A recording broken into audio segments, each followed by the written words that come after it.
Angular momentum. I really like angular momentum because we can do everything without angular momentum and show angular momentum, and I think that's pretty cool. So let me just set up the situation we're going to look at. So suppose I have a star right here, and I have a planet orbiting it. So I have the vector location of the star, I have the vector location of the planet, and call it RP, RS, and then I have the vector from the star to the planet such that R is RP minus RS, and I've done that before. Oh, so this is if you're just jumping in, this is part of my video series on showing a bunch of examples in Python for physics educators and physics students. I'm not focusing on the physics, I'm focusing on the Python. Maybe you learn some physics here too, but I'm not going to go over angular momentum a bunch. I'm just trying to show how to code this stuff. So if I have these two objects and there's a gravitational force acting on the planet, this is the gravitational force G, mass of the sun, mass of the planet over the distance squared, R hat, where that's the unit vector in the direction of R. Then I can use the momentum principle, and this is really important. The momentum principle says the total force on the planet is equal to the change momentum over the change in time, or the rate of change momentum. And so I can get this set up, and I can make this thing move in some path around the sun, and that's what I'm going to do. But we also can look at this in terms of angular momentum.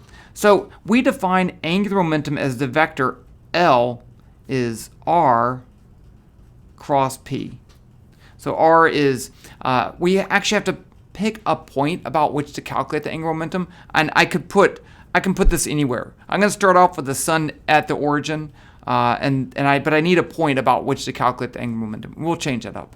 And then R is a vector to that object, and P is the vector momentum, and then R cross P is the cross product. Okay. Now, fortunately, Python has that built-in cross product. So what I want to do, I want to make these two. I want to get them in some type of motion, and then I want to plot the angular momentum as a function of time. Now, here is one quick thing. Angular momentum is a vector.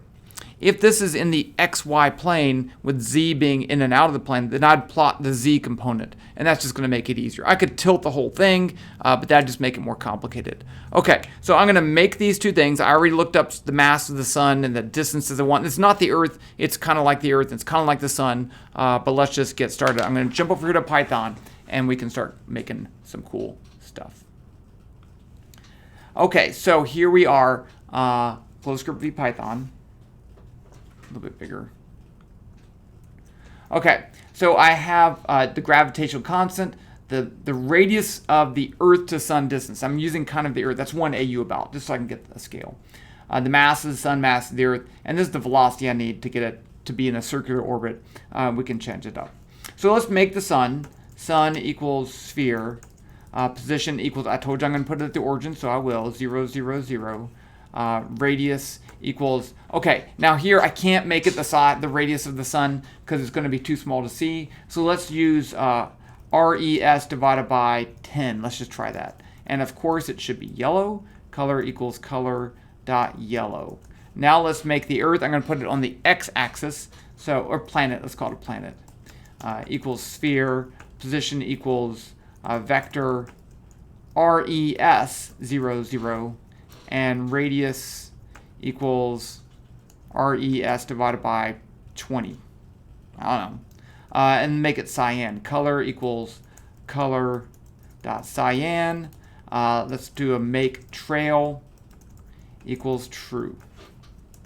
Okay, I always like to run it just right there to make sure the scale and everything looks fine. So let's do that. Okay, so there is, ooh, that's weird. Let's see. So there is my. Okay, that looks good. They're pretty big, but whatever. I want to be able to see it, right? So that's fine. Okay, so now I need to give them some properties. Let's do it like this. Sun.m equals ms. Sun.p equals vector. I'm going to leave that off because there's a surprise. And then I'll do planet.pm equals me.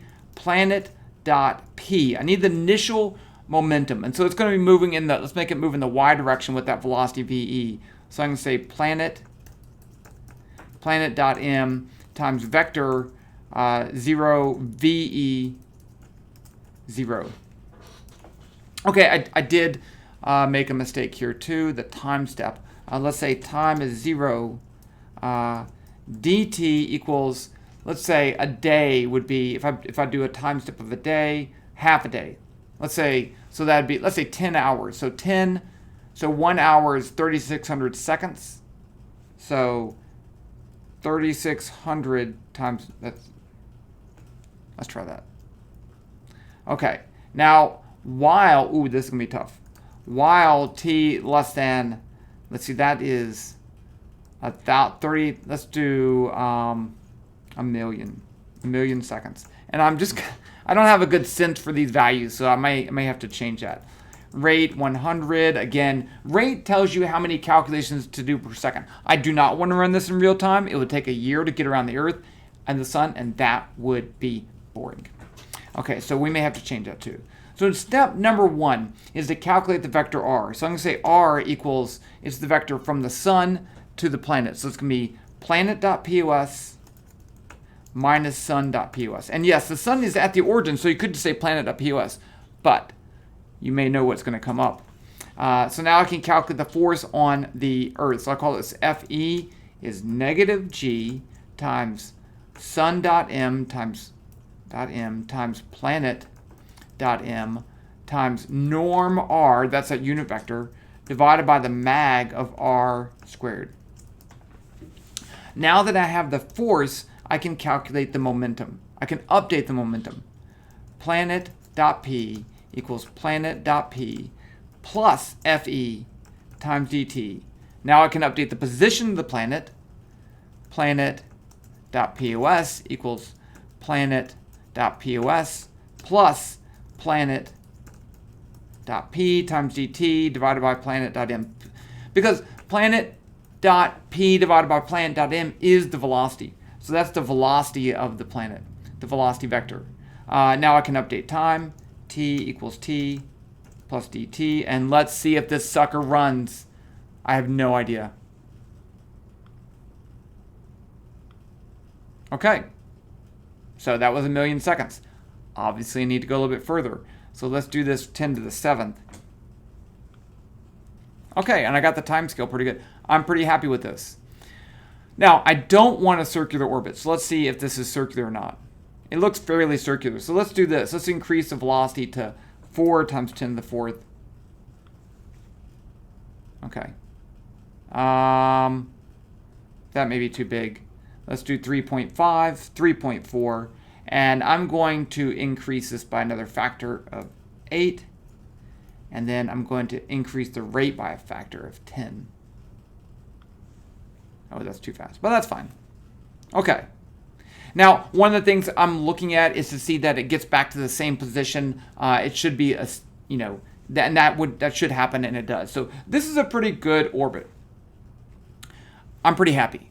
Now let's go ahead and calculate the angular momentum and graph the angular momentum as a function of time, the z component. Okay, so I'm going to go over here. Let's make my graph. G1 equals graph. X title equals time. And it's in seconds. I know that's kind of stupid, but just leave it. Don't worry about it right now. And then Y title is going to be equal to LZ. And the units would be, let's see, it's R. So it's kilograms times meters squared per second. Is that right? Kilogram meter per second times, yeah, I think that's right. Then I'm also going to do this. Width equals 450. Height equals 200. Now I need something to plot, so I'm going to say FP for the planet equals G curve. Color equals color dot blue. Now down here in my loop, I can calculate the angular momentum. So let's do that. Let's say planet.L equals cross. It's the cross product R cross P. So R for the planet is, let's plot the angular momentum with respect to the origin. So I'm going to use the planet.pos for R. Planet.pos. And then I'll use planet.p because that's what it should do. So it's r cross p. So now I have the angular momentum of the planet, and I can plot it. So I can say fp.plot t planet.l.z. Right? I can't plot planet.l because it's a vector. And let's run this thing. Okay. And there you go. Now, the graph looks a little weird, right? The graph looks a little weird for a lot of reasons. And you may first think, wow, the angular momentum is not constant. This is messed up. But I'll tell you what, the angular momentum is constant. Because look right at these scales right here. This scaled in, so it went from 255 times 10 to the 26 is the lowest value. The highest value is 225,000,000,000,000,000,000,000,000,000,000,000,000,000,000,000,000,000 times 10 to the 26. So if you zoomed out, it would be normal. Let's normalize these units and let's just see what happens so that we can. I'm going to go up here. I'm going to say L norm. That's the normalized value. It's going to be the magnitude of the cross product of planet.p OS and planet.p. So that's my value to begin with. And I'm going to divide by that thing. So I get a number that's close to 1. It won't be in the right units, and I'm not going to change that. So let's just deal with that. So I'll divide this by L norm. And let's see what happens. Okay, it still looks that way. It's kind of surprising. Okay, so now I'm going to fix that by putting the minimum value on the scale to 0. I can do that. So up here in the graph, I'm going to say y min equals 0. I think that'll fix it. Yeah. Okay. So now it's still the same data. It's jagging up and down, but you can't see those jags because they're so tiny. And there you go. Angular momentum is constant. Yay. End of the video, right? Wrong. Okay, now here we get some fun stuff. Now, imagine that I have a very massive planet. And it's so massive that it actually causes the star to move too. Okay? Because if I just change the mass of the planet, nothing's going to happen because I never changed the location of the star. So let's just change the location of the star first by doing the following. So up here I have the planet as initial momentum. Let's say the sun dot p equals, now here's a tiny little trick. If I put the momentum of the sun at 0, then the momentum of the system is going to be not 0. It's actually going to move up, and that's okay. But I want to go ahead and make the whole thing stationary. So let's say the momentum of the sun is just negative planet.p. Okay, so that's going to give the sun a very, very, very, very tiny velocity. You won't even notice it. So down here, when I update the momentum of the planet, I need to also update the momentum of the star. So sun.p equals sun.p minus, remember the force on the sun is going to be the opposite force on the planet. So I don't have to recalculate the gravitational force, it's the same thing. Times dt, and then down here I can update the sun's position, sun.pos equals sun.pos plus sun.p times dt divided by sun.m. And let's run this and see what happens. Okay, so everything looks normal, right? And that's, again, because really the sun's not moving. But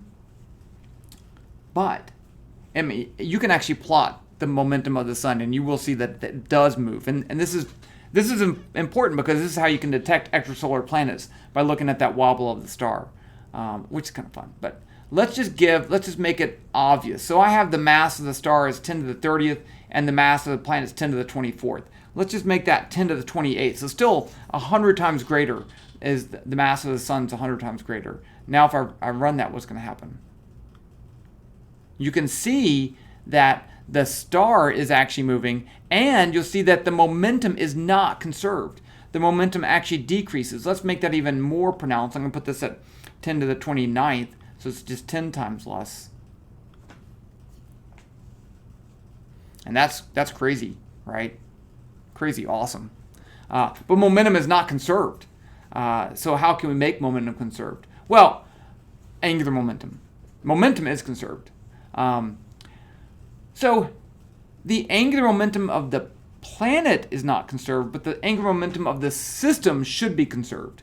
So let's go up here and say Fs equals G curve, color equals color dot red. And then let's do Ft for total is G curve, color equals color dot green. So I'm going to make the Fs the angular momentum of the Z of the sun. Ft is the total angular momentum in the Z direction. So down here I can calculate the total, the sun dot L equals cross sun dot POS, sun dot P. Now I need to plot that. Fs dot plot T, I guess I'll divide by the same constant. Sun dot L dot Z divided by L norm. And then I'll do the total Ft dot plot, not plot T, and this will be sun dot L dot Z plus planet dot L dot Z, all of that divided by L norm. And let's run it. Okay, pretty happy with that. So that green line is constant. Okay, the total angular momentum doesn't change. Now, what if I want to calculate the angular momentum from some point other than the origin? So let's just make some other point. Let's say I'm going to pick a point. Planet X. No, just call it point X equals sphere. It's just a vector. It's not even a point.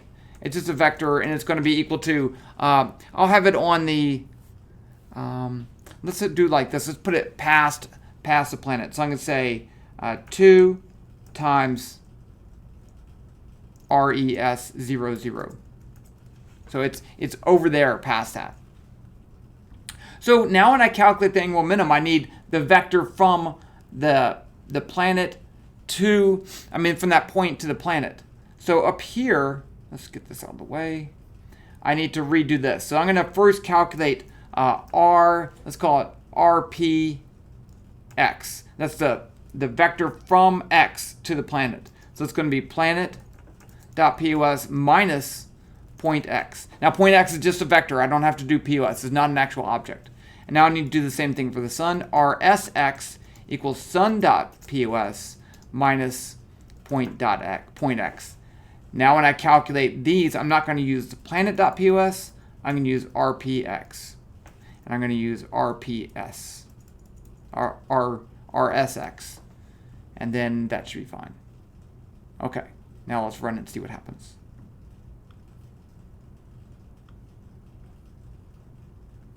Okay. So you'll see that by moving the point, the angular momentums change. But the total angular momentum is still constant, and that's very important, right? The angular momentum actually doesn't depend on, the total angular momentum doesn't depend on the reference point. And so that's kind of cool. Okay, I think that's it for angular momentum. You may think, hey, why am I doing angular momentum? Everything can be done with just momentum. And that's true for these point systems. But when you get to a larger rigid object, it's easier to deal with angular momentum than dealing with a whole bunch of individual points. So it gives us a way to kind of deal with macroscopic objects. On top of that, it turns out that angular momentum is an inherent quantity in quantum mechanics, so it is a big deal. When we're dealing with points, so you could do it either way. You could do it with the momentum or the angular momentum. Okay, so in the next video, what I'm going to do is show you numerical integration in finding the moment of inertia for rigid objects, since we're talking about angular momentum, and that'll be next.